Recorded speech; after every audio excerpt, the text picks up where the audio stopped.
Part 6 की starting में दिखाया गया वोयुल जब जैसी जुइनहा के पास आया उसे ऊपर से गिर रहे झूमर से बचाने के लिए, इसलिए वो उसे जल्दी से हवा में उठा लेता है। लेकिन तभी नोटिस करता है कि जुइनहा के लिप्स पर ब्लड है, जिसे देख उसकी आइज चेंज होने लगी क्योंकि वैम्पायर्स कहाँ ब्लड को देख खुद पर कंट्रोल कर पाते हैं। इसलिए वोयुल ने डायरेक्ट जुइनहा को किस कर दी उसका ब्लड सक करने के लिए।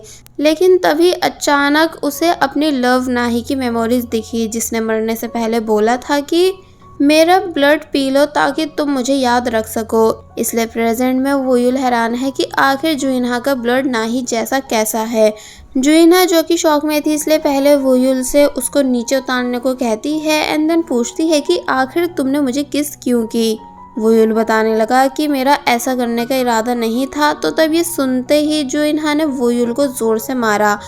वोयुल एक्सप्लेन करने लगा कि एक्चुअली तुम्हारे लिप्स पर लगे ब्लड को देख मैं खुद पर कंट्रोल नहीं कर पाया था क्योंकि आखिर हूँ तो मैं एक वैम्पायर। तो तब जुइनहा वोयुल को इतनी ज़्यादा बुरी तरह मारती है कि बेचारे की बुरी हालत हो गई, क्योंकि जुइनहा के लिए इंसान और वैम्पायर्स एक बराबर हैं। वेल अब नेक्स्ट सीन में वोयुल सफाई कर रहा है, जिस बीच उसे ख्याल आने लगा कि कहीं जुइनहा ही तो नाही नहीं है जिसका ये दूसरा जन्म हुआ हो। मगर फिर तभी बोलता है कि अरे नहीं, ऐसा नहीं हो सकता क्योंकि मेरी नाही बहुत स्वीट थी और ये चुड़ैल है। और वहीं जुइनहा भी परेशान है क्योंकि ये इसकी फर्स्ट किस थी जो कि वैम्पायर के साथ हुई है, इसलिए वो काफ़ी बड़े सदमे में चली गई। पहले अब नेक्स्ट सीन में दिखाया जाता है कि वोयुल अपने दोस्तों के घर है और उन्हें भी बता रहा था कि मैंने अपने घर में रह रही लड़की का ब्लड सक किया है। तो ये सुन लीसंग सोचने लगा कि शायद वोयुल ने मॉन्स्टर बनकर उस बेचारी लड़की का खून पिया है। लेकिन वोयुल बताता है कि नहीं, ऐसा नहीं है, बल्कि मैंने तो किस करके ब्लड सक किया है जो कि उसके लिप्स पर लगा हुआ था, यानी आराम से। तो ये सुन वो दोनों और भी ज़्यादा हैरान हुए, स्पेशली लीसंग, क्योंकि उसका कहना है कि हम इतने सालों से यहाँ रह रहे हैं लेकिन हमें तो कभी किसी लड़की की किस नहीं मिली विद ब्लड, बट तुम्हें कैसे मिल गई। तो वोयुल बताने लगा कि कुछ तो अजीब है, यानी किस करते टाइम मुझे अचानक नाही दिखी थी और उसकी वो सभी बातें भी सुनाई दी थी जो उसने मरने से पहले बोली थी, यानी नाही और जुइनहा दोनों का ब्लड टेस्ट एकदम सेम था। जिस बात को सुन उसके दोनों दोस्त भी हैरान हो रहे थे कि आखिर ऐसा कैसे हो सकता है। कि तभी डोर पर रोज आई, यानी वही लड़की जिसको हम एपिसोड 1 में वोयुल के घर में डांस करते हुए देख चुके हैं। एंड ये भी एक वैम्पायर है जो कि लीसंग से अपनी डिलीवरी के पैसे मांगने लगी। मगर जब जैसी अंदर आकर उसकी नज़र वोयुल पर गई तो वो काफ़ी ज़्यादा सरप्राइज होकर डायरेक्ट वोयुल को हक कर लेती है, ये कहते हुए कि क्या ये सच में तुम ही हो। और फिर पूछने लगी कि क्या तुम इंसान बन पाए जिसके लिए 100 साल सोए थे।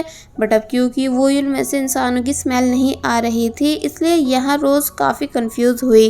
तो तब लीसंग बताता है कि एक्चुअली ये फेल हो चुके हैं, जिस वजह से आधे इंसान और आधे वैम्पायर बन के रह गए हैं। तो तब रोज़ को भी वोयुल के लिए काफ़ी बुरा फील होने लगा। लेकिन बाद में वो वोयुल को ब्लड बैग देती है, ये कहते हुए कि लो इसे एंजॉय कर लेना। जिसे देखते ही वोयुल के दोनों दोस्त अपनी वैम्पायर फॉर्म में आने लगे क्योंकि रोज़ ने उन्हें कभी फ्री का ब्लड बैग नहीं दिया। लेकिन अब रोज़ के जाने के बाद ये तीनों ब्लड एंजॉय कर रहे हैं। जहाँ वोयुल पूछता है कि क्या रोज़ अब भी बार डांसर है, तो इस पर डोंग बताता है कि हाँ, यानी रोज़ आज भी बार में डांस करती है लेकिन मॉर्निंग में डिलीवरी वर्क भी करती है। यानी पहले वो इंसानों को उनके पार्सल्स देती है और जो वैम्पायर्स उसके दोस्त हैं उन्हें ब्लड डिलीवर करती है, जिससे उसकी अच्छी खासी कमाई हो जाती है। तो ये सुन वोयुल को भी ये काम काफ़ी अच्छा लगने लगा, इसलिए लीसंग से कहता है कि क्यों ना हम दोनों भी इस काम को करना शुरू कर दें। लेकिन लीसंग आलकसखोर जिसे बस आराम करना पसंद है, उसने साफ इनकार कर दिया। वोयुल आफ्टर किस जुइनहा से डरा हुआ है, इसलिए वहीं सोने की बात करने लगा। तो तब लीसंग समझाता है कि तुम एक वैम्पायर हो, इसलिए उस लड़की को तुमसे डरना चाहिए, प्लस वो तुम्हारा घर है ना कि उस लड़की का। इसलिए अपने अंदर हिम्मत लाओ और फुल एटीट्यूड के साथ वापस घर जाओ। जिसके बाद वोयुल ने ऐसा ही किया, यानी हिम्मत करके घर के बाहर आ तो गया था, लेकिन अंदर आकर उसकी अब भी डर के मारे बुरी हालत थी क्योंकि जुइनहा ने उसे इतनी बुरी तरह मारा जो था। इसलिए वो छुपते छुपाते जा ही रहा होता है। लेकिन जुइनहा तब भी वोयुल को देख लेती है और पूछती है कि तुम तब से कहाँ थे। वोयुल बताने लगा कि ताज़ी हवा खाने लगा था, बट तुम अभी तक सोई क्यों नहीं। जिस पर वो बताती है कि आखिर मैं सो कैसे सकती हूँ, क्योंकि मेरे साथ एक वैम्पायर जो रहता है, जो ज़रा सा भी खून देख कंट्रोल से बाहर हो जाता है, इसलिए मुझे ऐसे कैसे चैन की नींद आएगी। तो तब वोयुल दोबारा से समझाने लगा कि नहीं देखो, ऐसा कुछ नहीं है, यानी मैं फिर दोबारा तुम्हें कुछ नहीं करूँगा, प्रॉमिस करता हूँ। वो तो मैं बस काफ़ी सालों से प्यासा हूँ, इसलिए कंट्रोल खो देता हूँ। पर अगर तुम्हें लगता है कि वो किस मैंने जानबूझ के की थी, तो मैं क्लियर कर दूँ कि हम वैम्पायर्स के पास फीलिंग्स नहीं होती, यानी हमारा तो दिल तक नहीं धड़कता, इसलिए मैं ऐसे कैसे कुछ दिनों में तुम्हें लाइक करके किस कर देता। तो तब जुइना कहती है कि अच्छा अगर ऐसा है तो मैं सोचूंगी कि मुझे एक मॉस्कीटो ने काटा।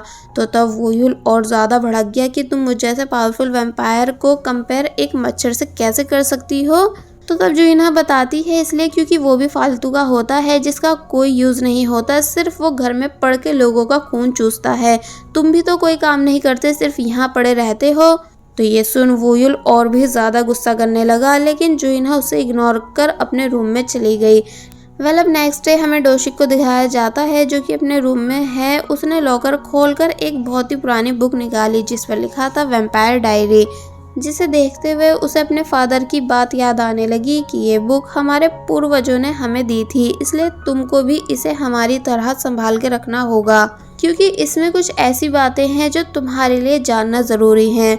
इसलिए डोशिक काफ़ी ध्यान से उसे रीड करने लग जाता है। इसका मतलब डोशिक का कैरेक्टर भी इस ड्रामे में काफ़ी इम्पोर्टेंट होने वाला है, वैम्पायर से रिलेटेड। लेकिन ऐसा क्यों है ये हमें आगे पता चलेगा। जिसके बाद अब हॉस्पिटल सीन दिखाया गया, जहाँ डोशिक चेकअप करा रहा है।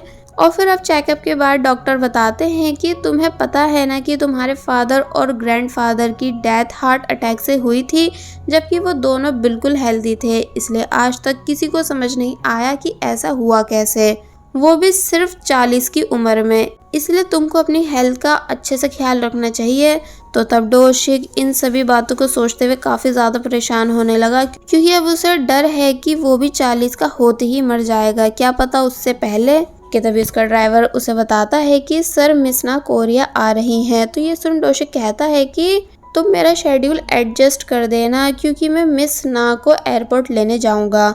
जिसके बाद अब हम वोयुल को डोंग के साथ काफ़ी उदास देखते हैं, क्योंकि जुइना ने उसका नया नाम जो रख दिया है मॉस्कीटो।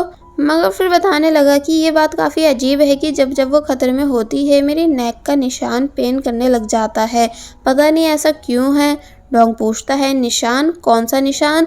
तो तब वोयुल उसे अपना निशान दिखाने लगा, ये बताते हुए कि यहाँ मुझे जुइना ने काटा था। बट डोंग बताता है कि लेकिन यहाँ तो कोई निशान नहीं है। तो तब वोयुल काफ़ी हैरान हुआ, क्योंकि उसे तो फील होता है कि जैसे उसकी नेक पर कोई निशान हो।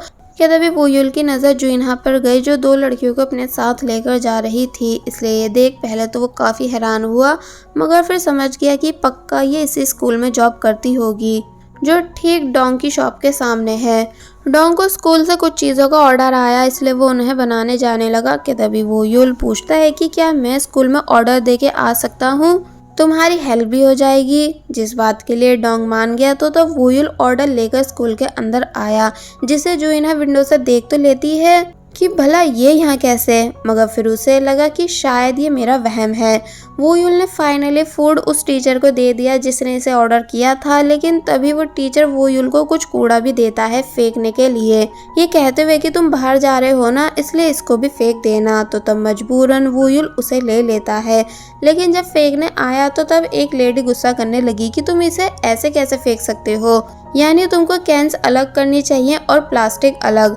वोयुल को उनकी बातों का मतलब समझ नहीं आया। तो तब वो लेडी वोयुल को समझाने लगी कि देखो ऐसे कैंस को अलग डाला जाता है और प्लास्टिक को अलग। तो तब वोयुल ने ऐसा ही करना शुरू कर दिया। फिर जब बाद में वो काम पूरा होने के बाद जाने वाला होता है कि तभी फाइनली उसे जुइना दिख गई, जो कि एक स्टूडेंट के मेडिसिन लगा रही थी। इसलिए ये देख वो सोचता है कि भले ही ये घर में कैसी भी हो, लेकिन यहाँ अच्छा काम करती है। कि तभी सिक्योरिटी गार्ड अंकल वहाँ आए और पूछते हैं कि तुम यहाँ क्या कर रहे हो। वोयुल कहता है कुछ भी नहीं। तो तब वो उसे खींचते हुए बाहर निकालने लगे, ये बताते हुए कि किसी का भी ऐसे स्कूल में आना अलाउ नहीं। वोयुल बोलता है कि हाँ ठीक है मैं चला जाऊँगा, लेकिन आप पहले ये बताओ कि क्या आप मुझे स्कूल में जॉब दिला सकते हो। लेकिन वो मना करने लगे कि तभी क्लीनिंग लेडी जो कि वो यूल की बातें सुन चुकी थी इसलिए बोलती हैं कि हाँ मैं काम दिला सकती हूँ अगर तुम करना चाहो तो ये सुन वो यूल उन्हें देखने लगा। और फिर अब नेक्स्ट सीन में हमें दिखाया जाता है कि वो यूल ने क्लीनिंग यूनिफॉर्म पहन रखी है जिसको देख सभी लेडीज काफ़ी हैरान हुई, यानी उसे देखती रह जाती हैं ये बोलते हुए कि ये कितना हैंडसम है जो कि अब उन सभी के साथ काम करेगा। जिसके बाद अब आईडी कार्ड लेकर वो यूल की एंट्री स्कूल के अंदर हुई तो तब वहाँ भी सभी गर्ल्स उसे देखती ही रह गई, ये बोलते हुए कि हमने फर्स्ट टाइम किसी क्लीनिंग बॉय को इतना हैंडसम देखा है। और बस फिर इसी के साथ पार्ट 6 यहीं पर एंड हो जाता है।